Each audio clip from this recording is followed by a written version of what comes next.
it would be an AZ yet again, with a little bit more printing on the 3D printer is going to help maybe the whole of the CX50 community, because that's what this car is, a CX50, maybe even the CX5 community, with getting their tyre in the trunk this way up.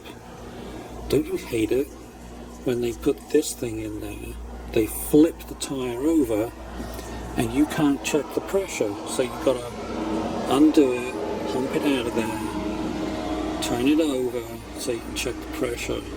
Wouldn't it be great if it was this way up? Okay, so this one right here actually came from a Toyota Corolla that we no longer have.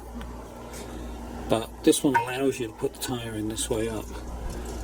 So on the Mazda CX5, I had a look at the problem and I thought, wow, I can make a 3D printed part. We can swap the bolt over in the middle and flip the tyre over. Then it's kind of easy to get in there to check the tyre pressure on it. That's what I've been up to. Let's go and see what it was. So this is my back of the envelope calculation based on doing some measurements. I need to add 2 inches of depth to the current clamp, and then the bolt should fit through the hole. So I designed up a little piece here, a little piece to retain the bolt, because I wasn't going to design their fancy retaining clip, that's too hard. And then designed the part in FreeCAD, went over and printed it. This is one of the supports. You have to generate a support when you have an overhanging flat surface. This is the way it was printed. So I just got to take out all these free supports and see if it works. I'll show you the FreeCAD bit next. This is the part here that came, I think it was a spare retainer in his CX5 that I took out, and the hex bolt goes in the middle here. As you can see on the model, I put the hex bolt there, so it's in roughly the same place. It's a lot longer. So I just grab like this and I can turn it, and you can see I've added a couple of inches to the depth, and it should fit in.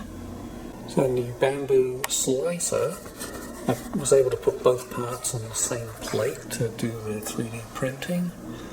It took 2¼ hours, and it weighed 87 grams, because I had to include the little bits that the printer spits out. But yeah, it works.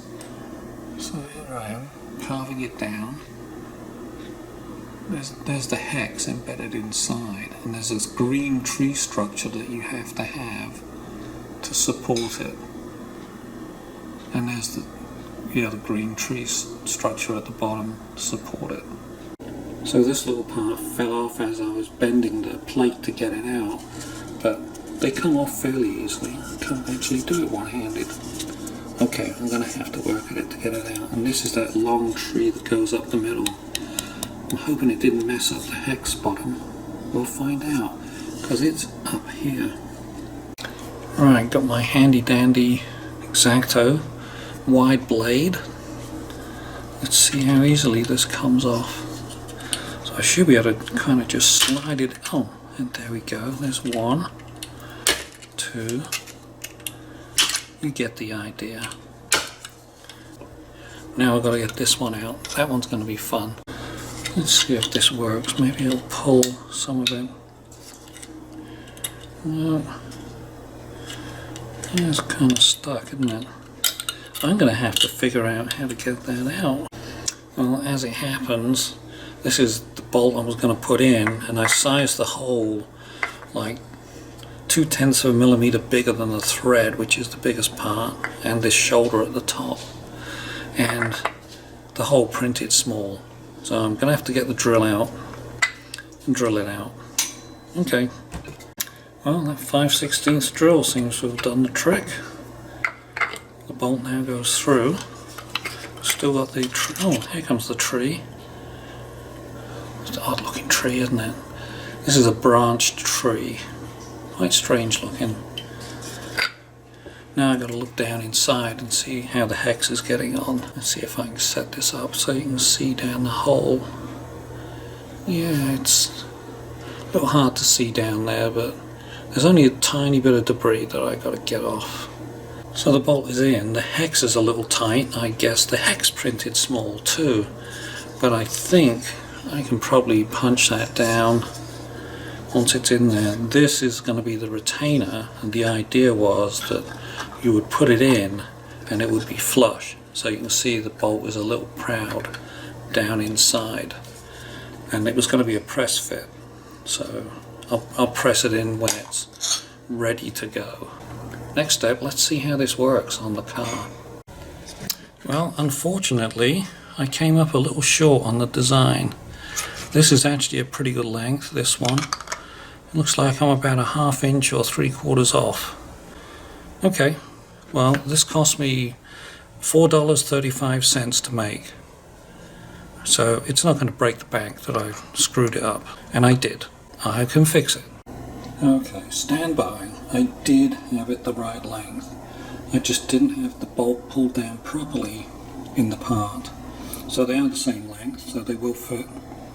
I'm going to use the other bolt length to make another part that's going to be longer, so it will fit for any CX5. If you can get that bolt out of that black conical piece, it should work. Okay, so this is the CX5 spare tire, slightly different internals on it, but hey, it does actually work. So now I want to do this is the original one with the short bolt, so I want to make one of these, the purple one, so it match the bolt that's in here on a permanent basis. Okay, and as you can see, the standard way this goes in, the valve is on the other side. What the hell? So you got to get it out. It's just a pain in the ass. I think this is a good solution. Okay, I'm going to do some creep testing on this PLA part to see if it can handle a Phoenix summer. So right now it's just about engaging right here.